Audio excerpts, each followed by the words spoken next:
चीन की भूख इस बार भारत की धरती से टकरा गई है और नतीजा यह है कि सरसों के बीजों से लेकर किसानों के खेतों तक हर तरफ सिर्फ सुनहरी फसल की चमक है। बीजिंग को अपने चहेते कनाडा से जब झटका लगा और उसने 100% टैरिफ ठोक दिया, तब चीन ने अपने दरवाजे भारत की ओर मोड़ दिए।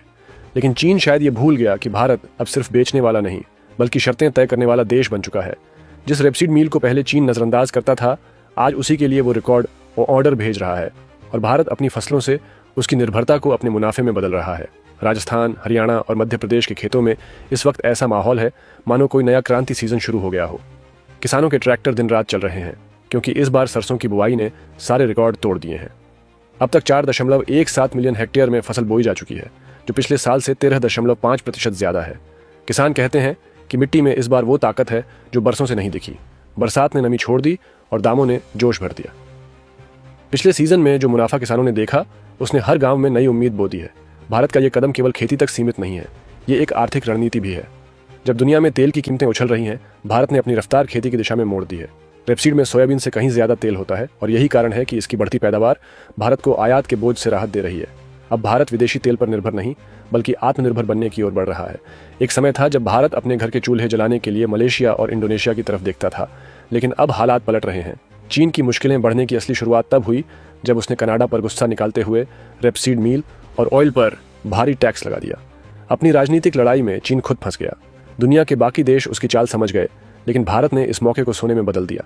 चालू वित्त वर्ष के पहले 6 महीनों में चीन ने भारत से 4,88,000 टन रेपसीड मील खरीदा। ये कोई मामूली आंकड़ा नहीं। पिछले पूरे साल उसने सिर्फ 60,000 टन लिया था, यानी भारत ने वो बाजार हथिया लिया जिसे कभी कनाडा अपनी जागीर समझता था। बीजिंग के रणनीतिक गलियारों में अब ये चर्चा है कि भारत ने हमारे फूड फीड चेन में सेंध मार दी है। वहीं दिल्ली के व्यापारिक दफ्तरों में मुस्कान है, क्योंकि इस डील से न सिर्फ किसानों को फायदा हुआ बल्कि देश का विदेशी मुद्रा भंडार भी मजबूत हुआ। भारतीय व्यापारी खुलकर कह रहे हैं कि चीन को अब भारत की सरसों पर निर्भर रहना पड़ेगा और इस बार भारत कोई रियायत नहीं देगा। घरेलू बाजार में भी सरसों तेल की मांग जोरों पर है। आम उपभोक्ता से लेकर बड़े रिफाइनर तक सबको मालूम है कि यही तेल सबसे शुद्ध और टिकाऊ है। यही वजह है कि दाम पिछले साल के MSP 5,950 रुपये प्रति क्विंटल से ऊपर बने रहे। सरकार ने भी किसानों को और जोश देने के लिए नई फसल का न्यूनतम समर्थन मूल्य बढ़ाकर 6,200 रुपये कर दिया। इस फैसले ने न सिर्फ किसानों को प्रेरित किया बल्कि अंतर्राष्ट्रीय बाजार में भी भारत की कृषि नीति का असर दिखाया, जहां भारत अब एक प्राइस मेकर के रूप में देखा जा रहा है, न कि सिर्फ प्राइस टेकर। भारत के कारोबारी दिमाग ने इस बार कमाल कर दिया है। जहां चीन अपनी आयात नीतियों से खुद को नुकसान पहुंचा रहा है, वहीं भारत ने बारीकी से अपनी पोजीशन बनाई है। मुंबई के एक वैश्विक ट्रेड हाउस के डीलर ने साफ कहा, अगर उत्पादन इसी गति से बढ़ा तो भारत का तेल आयात ठहर जाएगा। यह बयान केवल एक भविष्यवाणी नहीं बल्कि भारत की उभरती ताकत का संकेत है। दिलचस्प बात यह है कि चीन के खरीदार इस बार भारत से मोलभाव नहीं कर पाए। बीजिंग को माल चाहिए और भारत के पास आपूर्ति का अधिकार है। पहले भारत जिन बाजारों में केवल ग्राहक था, अब वहीं सप्लायर बनकर राज कर रहा है। चीन ने चाहा था कि भारत सिर्फ अस्थायी सप्लायर बने, लेकिन भारत ने इसे एक स्थायी व्यापारिक रिश्ता बना दिया। इस पूरी कहानी में असली नायक किसान हैं, जिन्होंने पिछले साल की कमाई से इस बार नई मशीनें खरीदी, नए बीज लगाए और रिकॉर्ड उत्पादन की तैयारी कर डाली। अब गांवों में यह चर्चा है कि सरसों अब सिर्फ तेल नहीं, सोना है। राजस्थान की धरती से लेकर उत्तर प्रदेश के मैदानों तक सरसों की महक से सर्दियों की हवा तक बदल गई है। किसान गर्व से कह रहे हैं, हम सिर्फ चीन को नहीं पूरी दुनिया को फीड कर सकते हैं। भारत सरकार के लिए भी यह एक रणनीतिक जीत है।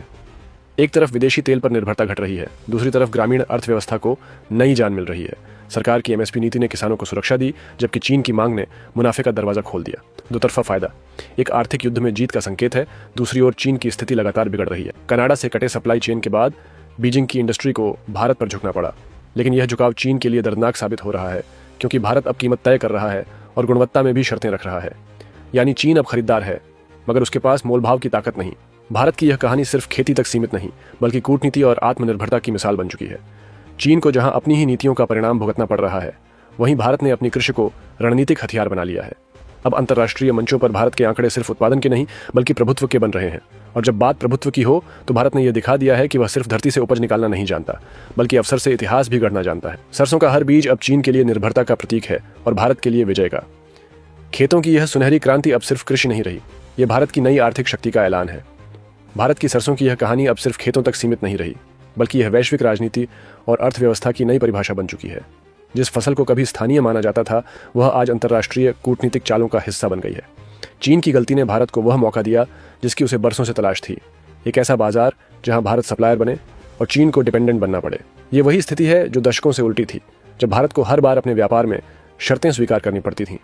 अब कहानी पलट चुकी है और यह पलटाव केवल खेतों में नहीं बल्कि अंतर्राष्ट्रीय मंचों पर भी महसूस किया जा रहा है। भारत के नीति निर्धारकों ने इस पूरे बदलाव को बेहद रणनीतिक तरीके से साधा है। कृषि मंत्रालय से लेकर वाणिज्य मंत्रालय तक हर विभाग ने यह सुनिश्चित किया कि किसानों को सही समर्थन मिले और अंतर्राष्ट्रीय मांग को नियंत्रित तरीके से संभाला जाए। जब चीन की तरफ से भारी ऑर्डर आने लगे तब भी भारत ने एक्सपोर्ट को सीमित रखकर घरेलू कीमतों को स्थिर बनाए रखा। यह दिखाता है कि भारत अब भावनाओं से नहीं बल्कि संतुलित रणनीति से चलता है। इससे चीन की पुरानी चाल अत्यधिक खरीद से कीमत गिराने की पूरी तरह असफल हो गई।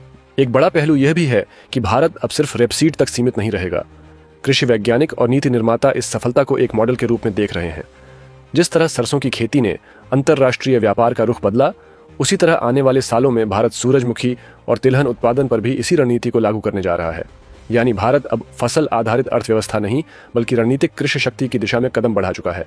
इस पूरे घटनाक्रम में सबसे रोचक पहलू यह है कि चीन की मजबूरी भारत की ताकत बन गई। बीजिंग के पास विकल्प सीमित हैं क्योंकि उसके पुराने सप्लायर कनाडा के साथ रिश्ते बिगड़ चुके हैं। अब अगर वह भारत से दूरी बनाने की कोशिश करता है तो उसे फिर से कीमतों में भारी उछाल झेलनी पड़ेगी। इसीलिए चीन को भारत की शर्तों पर झुकना पड़ा है। यही भारत की असली जीत है, जहां व्यापार सिर्फ लाभ का नहीं बल्कि प्रभाव का माध्यम बन गया है। दूसरी तरफ भारत के किसान इस मौके को पूरी तरह भुनाने में जुटे हैं।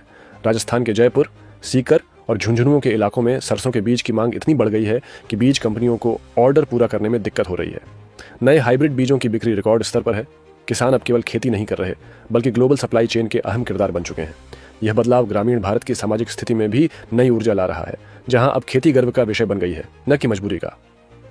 तेल कंपनियां भी इस ट्रेंड को देखकर अपनी रणनीति बदल रही हैं। पहले जहां भारत के बड़े रिफाइनर आयात पर निर्भर थे, अब वे घरेलू खरीद बढ़ाने की योजना बना रहे हैं। इससे न केवल रोजगार के अवसर बढ़ेंगे बल्कि भारत का विदेशी मुद्रा भंडार भी बचाया जा सकेगा। आने वाले महीनों में यदि सरसों तेल की उत्पादन लागत और बेहतर होती है तो भारत न सिर्फ आत्मनिर्भर बनेगा बल्कि दक्षिण एशिया के देशों को भी तेल एक्सपोर्ट कर सकेगा। अब वैश्विक मंच पर भी भारत की स्थिति मजबूत हो रही है। दुनिया के कई देश जो पहले केवल पाम ऑयल पर निर्भर थे, अब भारत के रेपसीड ऑयल को वैकल्पिक विकल्प के रूप में देखने लगे हैं। इससे भारत का भू राजनीतिक प्रभाव भी बढ़ रहा है क्योंकि फूड और एनर्जी सिक्योरिटी अब हर देश की प्राथमिकता बन चुकी है। भारत ने जिस तरह से रेपसीड के जरिए अपनी स्थिति बनाई है, वैसा संतुलन किसी और देश के पास नहीं है। चीन की